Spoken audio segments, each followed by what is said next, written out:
very interesting. Why is it so large? It's fine. We'll move on to the next topic. Chemical mutagenesis, generation of novel mutants, and elucidation of functional pathways in the eye by Professor Nishina, who's currently working at Jackson. So I appreciate the opportunity to share with you some of the things that we've been doing in our laboratory insofar as using chemical mutagenesis to generate novel mutants and to elucidate functional pathways in the eye. So I run a genetics lab, and so we start out with a mutant. In your case, it would be a patient. And we try to then identify the molecular basis of the mutation. And we do careful phenotypic characterization to inform us about the potential possibility of what the genes might be. Once we identify the gene and mutation, we do functional genomic studies and genetic modifier screens, all with a goal of trying to understand how these genes interact with one another and lead then to common pathways, either by inducing diseases or what the functional relevance is of that particular protein. Now, our mutants come from a variety of sources. We have genetically engineered animals that come from the COMP program, and the COMP program stands for knockout mouse phenotyping. And these animals actually is a worldwide international effort in which we're trying to knock out every single gene in the genome and then do characterization of these animals.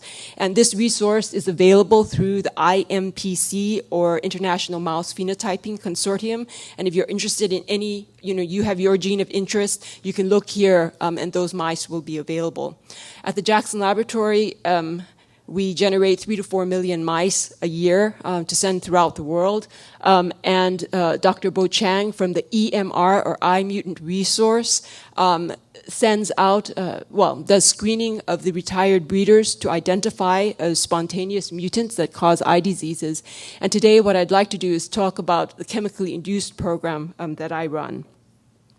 So, oh my gosh, what in the world? That's odd. Well, anyway, I will just point out that we do an ENU. I'm not sure what happened. It's not showing up here. An ENU screen, and it's called the Translational Vision Research Models. I don't know what happened to it. It disappeared. It was there. Yeah, you see? Okay. You're good there now. So. Okay. So he's going to work on it, or not? Yeah, I'm just trying to get you back to where you were at. Okay, here we are. Is that Yep, where you were? yep, that's where I was. Great. So it's called the Translational Vision Research Models, and the idea is that we're trying to generate models for patients that different people can study. And it's a discovery program in which we do chemical mutagenesis using ethyl nitrous urea, which causes point mutations, microinsertions, and microdeletions. And we do it in the C57 Black 6 strain, look for dominant and recessive mutations, and looking for ocular defects. So basically what that screen looks like, we have male mice that are wild type, and we inject them with ethyl nitrous urea. And 3 months later, they return to fertility, and we mate them to female mice to produce a G1 population. That G1 population is then crossed to wild type again to produce G2s, and the G2 females are back crossed to the G1 sires to produce the G3 population. G1s allow us to look for dominant mutations, and G3s allow us to look for recessive mutations. Now, there are 3 to 4 times more recessive mutations in the genome than there are dominant ones, and so we've focused our efforts on the G3, and I'm sorry you can't see this. I'm not sure why. So the phenotyping screens that we do, like in humans, we miniaturize it to look in the eyes of these mice, slit lamp biomicroscopy to look for anterior segment abnormalities, indirect to look for things, changes in the vitreous, the neuroretina, RPE, and the vasculature. And not all mutations cause morphological changes, and so we do a functional test of cone ERGs. We also do a whole slew of secondary screens, and as Dr. Corey mentioned this morning, OCT has become very important in humans. Well, it's very important in mice. It allows us to do longitudinal studies and to look for disease progression in mice as well. To give you a feel for what that looked like, you can't see this. This is too weird. But anyway, we have animals that have, what is it called? Large areas of depigmentation and coalescing of the pigments, and you see attenuation of blood vessels. And I suppose in humans, this would be equivalent to an RP type patient. In this case, it's a mutation in a glycosyl transferase. We also have animals that have different kinds of spotting phenotypes. Sometimes they're very discrete, sometimes diffuse. And then we also have animals, for example, that has neovascular lesions. In this case, this is RAP, or retinal angiomatous proliferative lesions. We have also colobomas and retention of fibrous material in the vitreous. So this gives you a feel for, oh, thank you so much. That is so nice. Okay, thank you. And so, so far we've identified 60 models and established the molecular basis for 48 of these. And so they range from proteins that are important in development, structure adhesion, trafficking, metabolism, visual cycle, synaptic processing, and transmission, and those proteins that process other proteins. So we have a whole array of models that we've developed. We've identified models in which there wasn't one available, but the human disease was known. An example of that would be this allelic series that we identified in phosphodiesterase 6A. What's very interesting about this allelic series is that they cause a rapid photoreceptor degeneration, but each of these have a very different biochemical outcome, despite the fact that they all kill the photoreceptors. And so you can look at the domain-specific effects of these mutations in these animals. It turns out that about 30% of all knockouts are embryonic lethal, but those genes are often expressed in the adult animal, and so therefore it's difficult to know what the function is in the adult if they don't ever develop into the adult animals. So example here is protein lamin 1.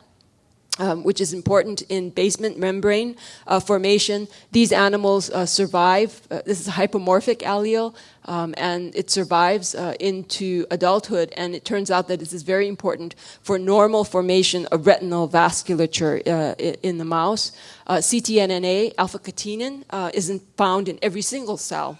And it is also embryonic lethal when you knock it out. But our hypomorphic allele is specifically, we find important in RPE, and it turns out that we've identified actually patients that have a butterfly macular dystrophy that have mutations in alpha-catenin. Oftentimes, when you have the first report of the knockout animal, they report what the phenotype is. Our different alleles, oftentimes we see a difference in the disease phenotype, either in the onset severity or the type of disease. An example would be here, rhodopsin, area interesting. 70% of all individuals that have dominant mutations that cause dominant retinitis pigmentosa have mutations in rhodopsin. Very interestingly, in these particular animals, they only develop the disease if you hit them with bright light. And that has clinical implications, because that means that when your patient comes to you, and if they have this particular mutation in rhodopsin, you are actually inducing the disease in your patients, because it only occurs if you hit them with bright light. And then we have identified a whole slew of proteins that previously were not known to be involved in eye diseases, and we're currently working these up. So I'm hoping that I was able to demonstrate to you that ENU is an effective method for generating a variety of new mouse models in ocular disease. And so, because of the shortness of time, I'd like to segue into a short story about CRUMS1. So for those of you CRUMS1 is a protein. We identified it as a mutation, retinal degeneration 8 as a mutation in CRUMS1, and this shows up by fundus examination as having these lesions in the inferior nasal quadrant of the eye. And those lesions correspond to retinal infolding of the photoreceptors, and it turns out that only where you see this retinal infolding is where you see photoreceptor degeneration. Now, it's been shown in Drosophila that CRUMS1 is necessary for apical basal polarity and for adhesion junction formation. In fact, it is one of the very first proteins that are laid down in the subapical region, and it's a calling card, a recruitment for the adherent junction complex members as well as the tight junction complex members. And so it's not surprising then that if you don't have CRUMS1, that the adherent junction plaques are very sparse in the RD8 animals. Now, so this is the junction that occurs between outer segments of the photoreceptors and the Mueller glia cells.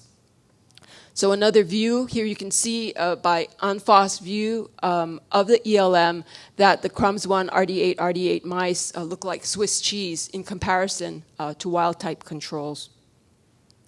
So once the gene was identified in Drosophila, investigators in human patients were found that there are a number of patients that have CRUMS1 mutations, but interestingly, the types of diseases vary.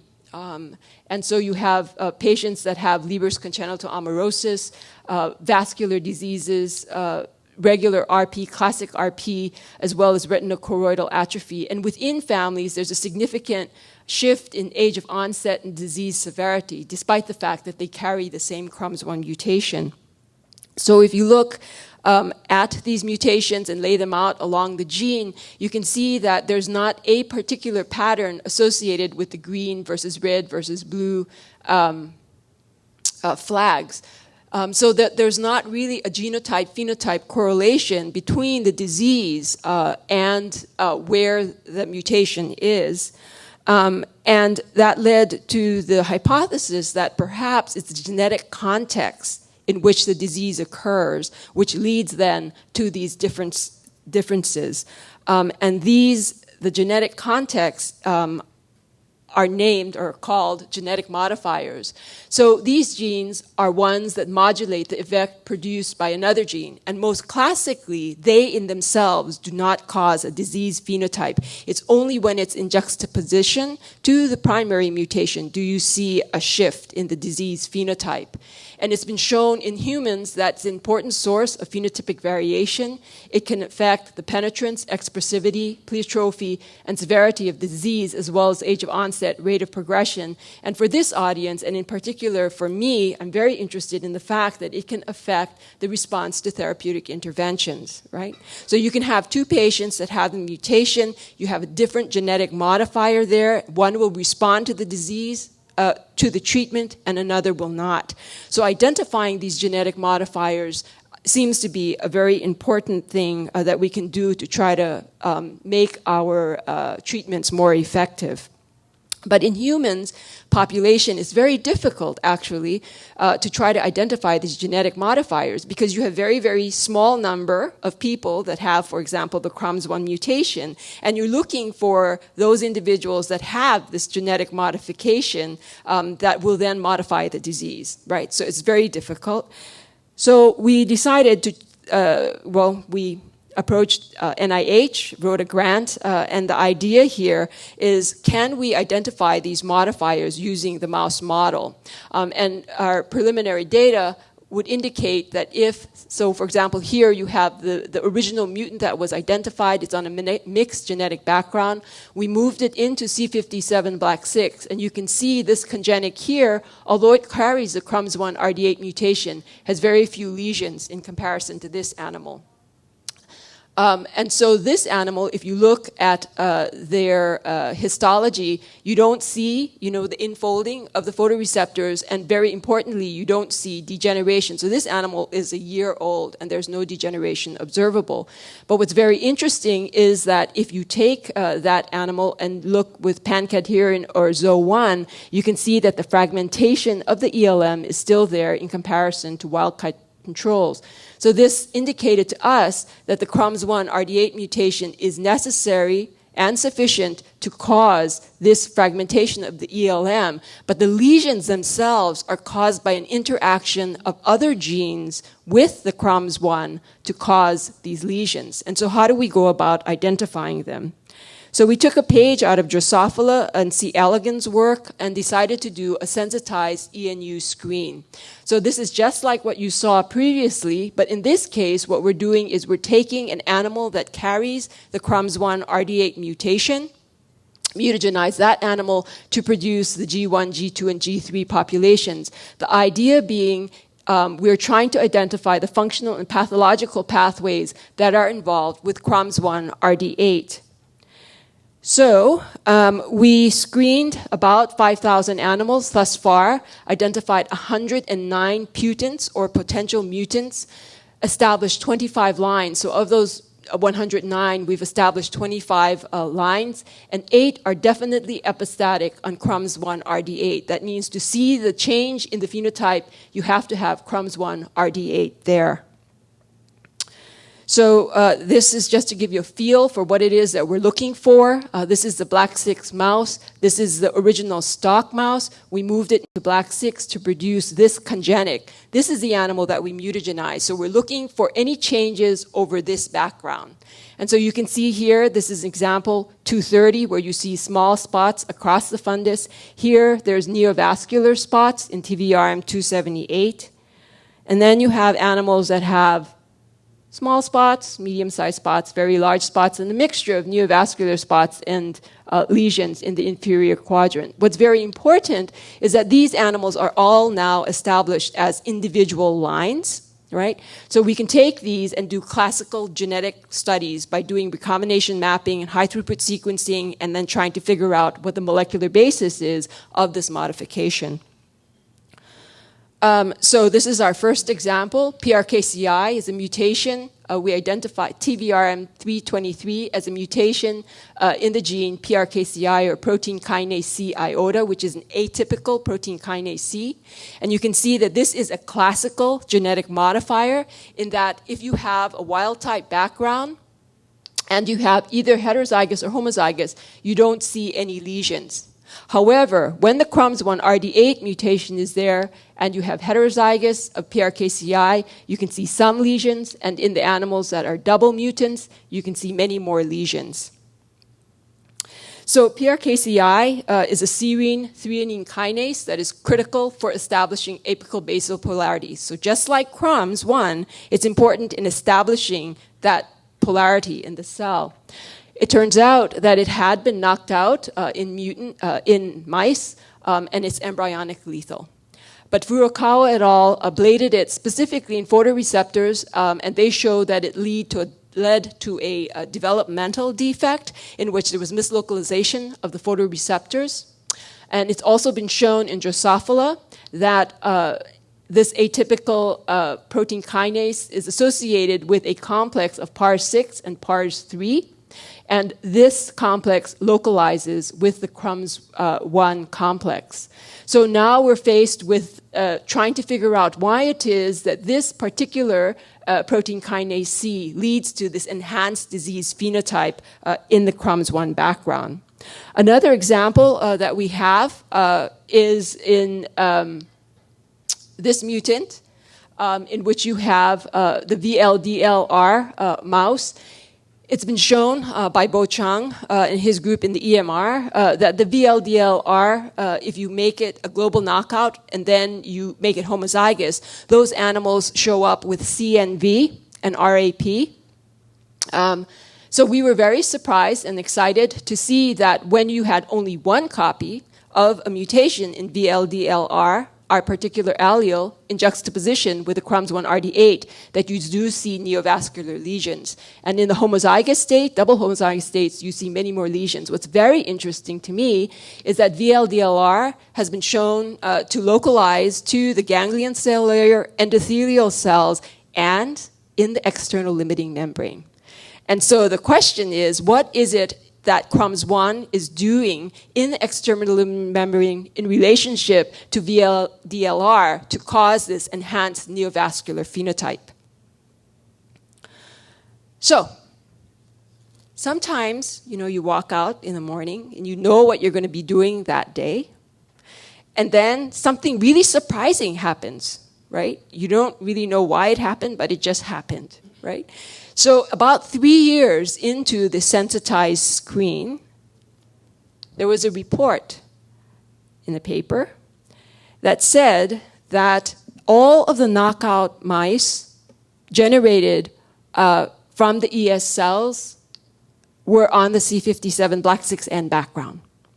And we had learned earlier, 6 months earlier, before this paper came out, that C57 Black 6 mice carries the Crumbs1 RD8 mutation. So every single animal that is being generated by the COMP2 program bears the Crumbs1 RD8 mutation. So now I have a giant sensitized screen, right, that I can tap into. So that's very cool.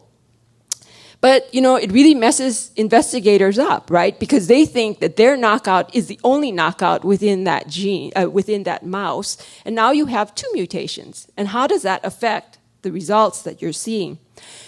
So it turns out, this is an example. These animals were studied by a group at NIH. They showed that the double knockout of CCL2 and CX3CR1 led to what they called retinal lesions mimicking human age-related macular degeneration. And they published a whole series of papers associated with this particular double knockout. Then Dr. Ali's lab in London showed that this double knockout carried the Crumbs1 RD8 mutation, right? So it turns out that when they did this very, very careful analysis of this double knockout, that it turns out that inactivation of CX3CR1 modulates the severity of retinal degeneration caused by Crumbs1 RD8 at 8 weeks of age, right? So it's not to say that this is wrong, only to say that they had incomplete information when they were interpreting their data. And these lesions that they observed were actually the lesions that we see in Crumbs1 RD8.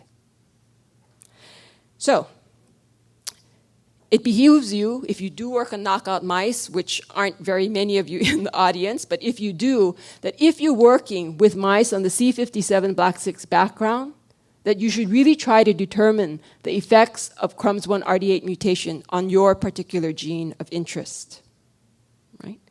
And I hope that I've been able to show you that we can use sensitized ENU screens to identify the pathways and interacting genes.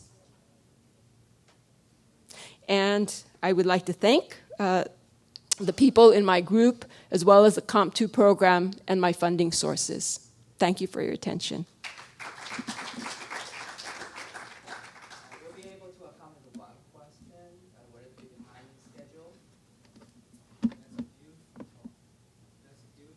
Thank you. I really enjoyed yours as well. I'm going to ask you questions at lunch. So,